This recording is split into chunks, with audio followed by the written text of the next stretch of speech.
Joining us now to review some of the headlines of today's newspapers from around the world is Arise News analyst, great Malabite, Emmanuel Efeni. Good morning, Ruben. Good morning, Ayo. Good morning, Rufai, without L. Yes, sir. Yes, we'll start the review with this day, Nigeria's newspaper of record. We'll start with the story above the lead story. Adeleke, aircraft's engines in Averted crash may have been tampered with. Kiyamu, NSIB to commence immediate investigation, says report will be implemented. Yes, Osun State Governor, Senator Ademola Adeleke yesterday confirmed the reported aircraft incident in which he was personally involved, claiming strong indication that the two engines of the aircraft were tampered with, might have been tampered with before boarding and takeoff. Of course, that flight was eventually aborted. Well, this is a very serious incident if indeed persons tampered with the engine of the planes. Well, the Minister of Aviation and Aerospace has said, well, the matter has to be investigated thoroughly, and we'll be looking forward to the outcome of that investigation. Now, the lead story, subsidy, NLC to honor federal government's invitation for talks, but adamant on demand. Minister moves to stave off another strike. Yes, the NLC, the Nigerian Labour Congress, yesterday disclosed that, yes, it will honor the meeting called for today by the Minister of Labour, Simon Lalong. And but sources at the NLC saying that, well, they will go in there with their own demands and they will insist that the federal government comply with NLC's demands because, according to Labour, there is hunger in the land. They will focus on the hunger in the land, sufferings, and that is the lot of many Nigerians these days. Now, NLC insisting that, well, if their demands are not met, of course, that was the whole essence of a warning strike.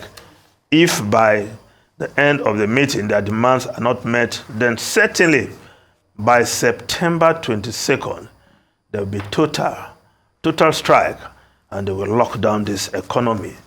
And we know that that in itself will not do any good to the economy. So we just hope that the government will meet Labour's demands, because some of these demands have been on the table since the removal of fuel subsidy. But they have remained at the level of promises and headlines grabbing characteristics. But we just hope the meeting today will come up with something and Labour will just shelve the strike, because a total strike certainly not good for the economy. Employers have said so. NECA, the Nigerian Employer Consultative Association, have said that this will only worsen the situation in the economy. Now, if we look at other newspapers quickly, the Guardian newspaper, CBN's top officials on tightrope as special investigation peaks. Of course, Cardoso come at a time when the naira is weak and inflation pushes households further into poverty. The Guardian newspaper, the front page there, looking at the inflation figures, 25.80% inflation as at August 2023. Now, other newspapers also reporting about the CBN, the Business Day newspaper. Cardoso takes as CBN of CBN as FX backlog lingers. Cardoso takes of CBN as FX backlog lingers. Yes, today marks the end of the 2-week timeline given by the Folashodun, yes, Shonobi-led CBN to clear the FX backlog. Yet, there is no indication that this has been done. Now, the new CBN nominee, yes, for now, subject to confirmation, Yemi Cardoso, a chief of the old bloc, you will say, his father having been accountant general at one point in time, and a member of the Lagos Boys Club of the Tinubu administration, handing over the economy to the guys who performed in Lagos. And we'll see what they do at the center. Of course, a bigger picture, the macro level. We'll see how they perform. But he has the credentials, many have said, but the challenges are there. Now, another story in the front page of the Business Day newspaper, the economics of Abuja, the good, the bad, and the ugly. Abuja, Nigeria's capital city, is replete with money, politicians and civil servants' monies. The legislators are the highest paid in the world.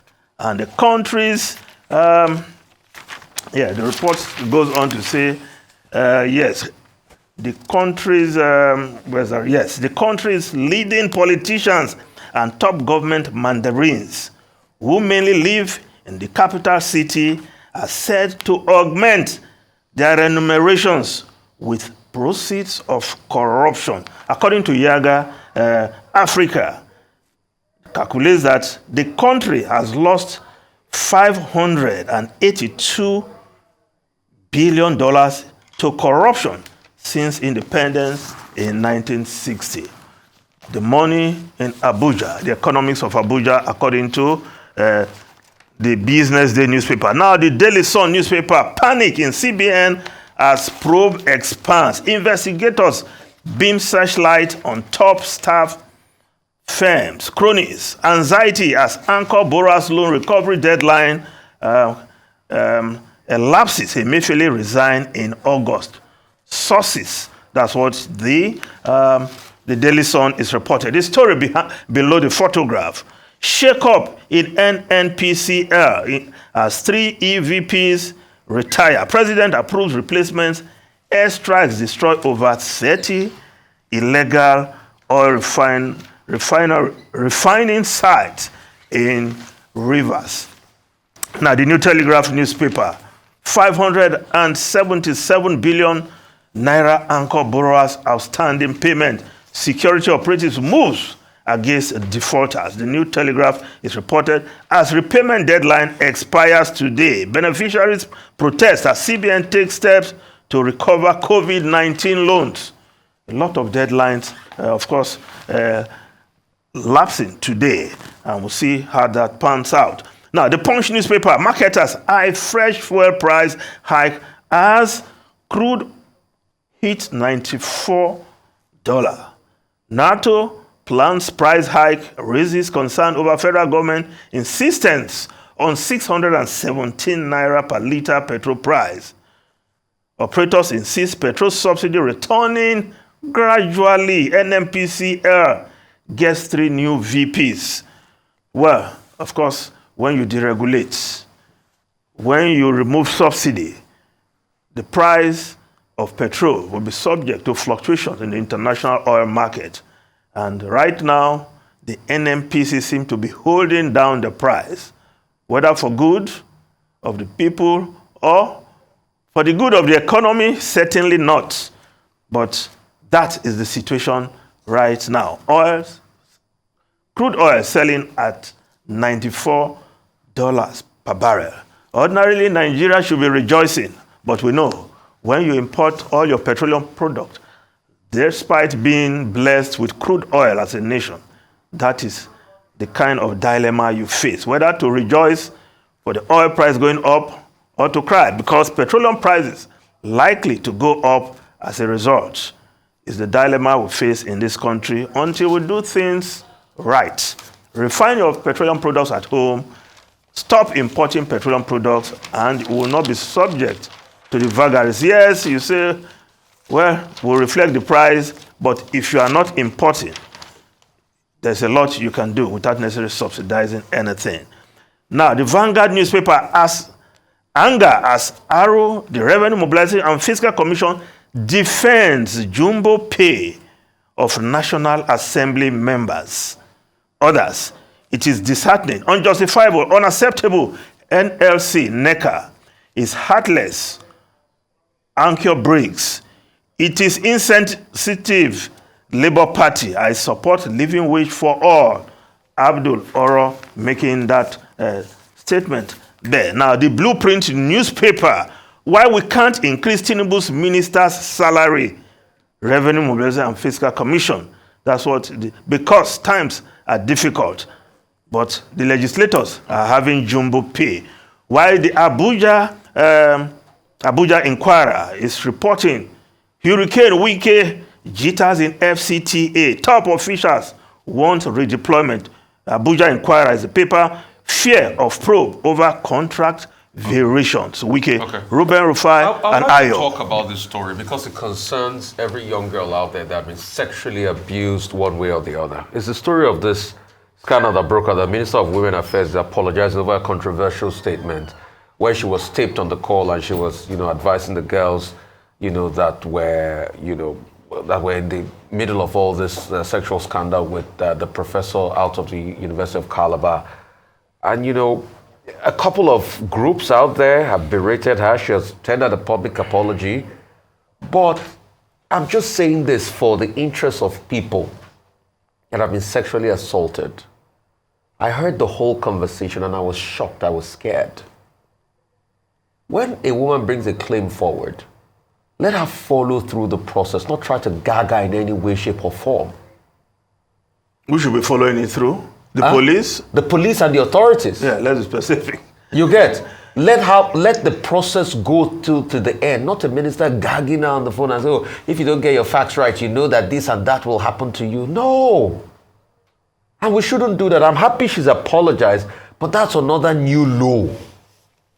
And only to think it was the Minister of Women Affairs. It speaks volumes about our country. We've lost it. Two quick things. Yeah, the United Nations General Assembly, which has been attended by President Tinubu. And some of the reports indicate that, you use the opportunity again to talk to more investors.